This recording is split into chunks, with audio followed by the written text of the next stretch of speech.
Hey guys, I wanted to do a response to some of the comments that were coming against one of the prophets that I mentioned that I listened to study understanding of Revelation.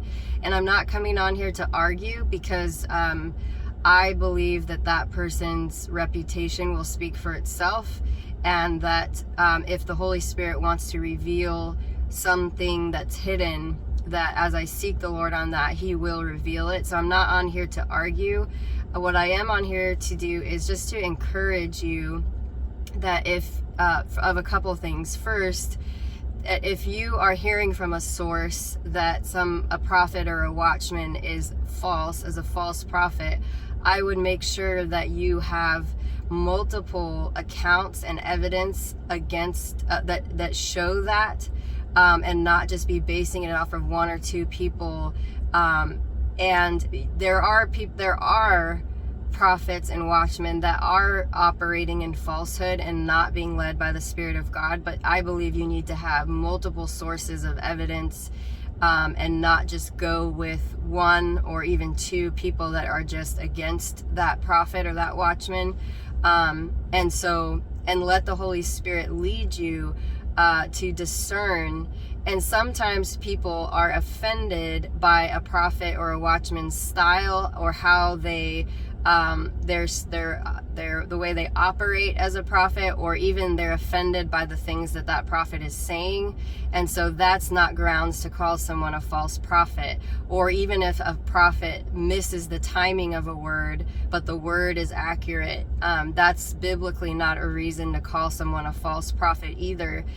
So I'm not sure of the reasons for why these people were coming against that prophet, that scholar, but the reason why I wanted to come on is to give some encouragement that if you feel in discernment that somebody is operating in falsehood, or that your discernment radar goes up about a prophetic voice, then I would encourage you, instead of posting about it and saying negative things about them online, to actually be praying and intercession for them for weeks and even months before coming to any conclusion. But their focus to be prayer and intercession instead of blasting them on social media. But also, the other thing that I want to encourage you with is the call of a watchman or a prophet is a very sacrificial and difficult road. And I have only been on this journey for the last about 5 years. And the sacrifices and the warfare that goes on behind the scenes for that calling are beyond what is publicly explained.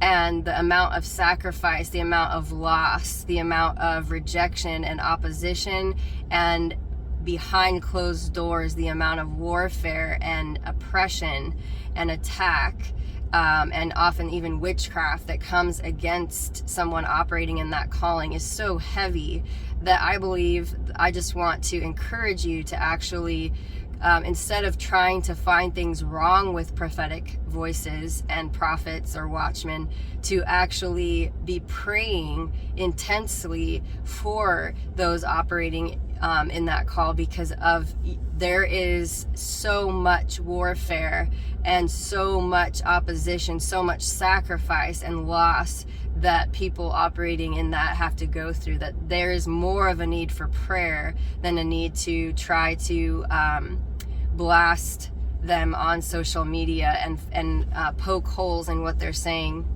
And that's not to say that there are no false prophets and no voices leading people astray, but I believe the Holy Spirit will lead you in discernment in that and give multiple examples of how that person is operating falsely. But even still, I don't believe it's our job to go on and just blast them on social media and act almost as a police to try to expose them. I think it's more important to pray for that person to be redirected if they are operating falsely once you've had multiple confirmations. But that was what I wanted to come on and encourage you with the call to intercede and pray for those operating in that calling. And I would ask you to do that for me as well, because there is so much sacrifice, loss, and opposition and warfare that comes against people that start operating in that calling, that prayer, intercession, and even prayer and fasting, if the Holy Spirit leads you to pray over us in this calling, is so important, and more important than trying to be whistleblowers. And obviously there's a time and a place to let someone know if you know that they're operating in falsehood. But I also would say that the Bible describes a false prophet not as, and I'll put some references to this in the description, but the Bible describes a false prophet not as someone who misses the timing of a prophetic word, or maybe misunderstands a portion of a prophetic word, or even gets a word wrong here and there. The Bible actually describes a false prophet as somebody who is intentionally misleading people, and is misleading people into sin or away from Jesus Christ and toward themselves.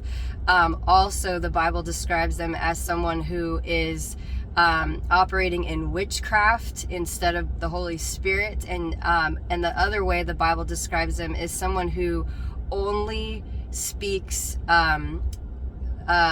words that the people want to hear. So if you hear someone that's only giving fluffy words with no correction, no warning, no difficult things to hear, even still, they might not be a false prophet. They might just not be called to address governmental or certain things that are hard to say. But the Bible describes a false prophet as someone who says, oh no, nothing bad is coming, no need to prepare, only good is coming. So those are the markings of a false prophet, not somebody who just misses something because what the Lord was showing them, they missed a part of it, or they missed the date, whatever it is. And so be in prayer. And turn any discernment you have to the Lord in prayer for weeks or months before making up your mind about somebody. Because according to some of the standards that people are having with timelines and things not coming to pass quick enough for them in these days, those people would be calling almost every single prophet in the Bible a false prophet, because they're expecting their words to come to pass way faster, or in a more public way than is being actually done. And so I just want to encourage you in that. And I know many of you are praying and are supporting and are operating with the Spirit as you come under prophetic teaching. So I just want to bless you with that today.